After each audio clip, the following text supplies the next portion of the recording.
ഇന്ന് ഞങ്ങൾ വോട്ടിടാനായിട്ട് പോവുകയാണ് കേട്ടോ. അപ്പം ഞാനും അമ്മയും അച്ഛനും ഉണ്ട്. അച്ഛൻ കുറച്ച് മുന്നേ പോയി. അപ്പം ഞാനും അമ്മയും കൂടി പോവുകയാണ്. അപ്പോൾ വോട്ടിടാനായിട്ട് പോകുന്നത് ഞാൻ പഠിച്ച സ്കൂളിലാണ് ഗൈസ്. അപ്പോൾ ഇതൊക്കെയാണ് നമ്മുടെ വഴികളൊക്കെ. ഇതാ അവിടെ ഒരു കാവുണ്ട്.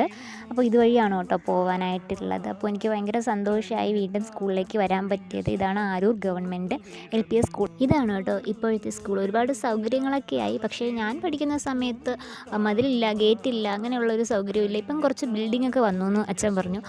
അപ്പോൾ ഒരുപാട് മാറ്റങ്ങളൊക്കെ ഉണ്ടായി. പക്ഷെ എനിക്ക് ആ പഴയ സ്കൂൾ തന്നെയാണ് ഇഷ്ടം. ആ ഒരു കാലം ഒരിക്കലും മറക്കാൻ പറ്റുന്നില്ല. ആ ഒരു കാലത്തിലേക്ക് ഇനി നമുക്ക് ഒരിക്കലും പോകാനും പറ്റുന്നില്ല. കൂടെ പഠിച്ചവരെയും ടീച്ചേഴ്സിനെയും ഒക്കെ ഞാൻ മിസ് ചെയ്യുന്നുണ്ട്. കണ്ടപ്പോൾ എനിക്ക് ഭയങ്കരമായിട്ട് സന്തോഷവും വന്നു, അതേപോലെ തന്നെ സങ്കടവും വന്നു. പിന്നെ വോട്ടൊക്കെ ഇട്ടിട്ട് അവിടെ നിന്ന് ഇറങ്ങുകയാണ് കേട്ടോ. പിന്നെ ഞാൻ പോയത് വയലിലേക്കാണ്. എപ്പോൾ വന്നാലും പറ്റുന്ന സമയത്തൊക്കെ ഞാൻ ഇങ്ങോട്ട് വരാറുണ്ട്. അതും എനിക്ക് ഭയങ്കര ഇഷ്ടമുള്ളൊരു സ്ഥലമാണ്. എന്തായാലും നാളെ തിരിച്ചു പോയില്ല, അപ്പോൾ ഇവിടെ കൂടി വന്ന് കാണാമെന്ന് വെച്ചു. അപ്പോൾ ഇത്രയേ ഉള്ളൂ. ടാറ്റാ.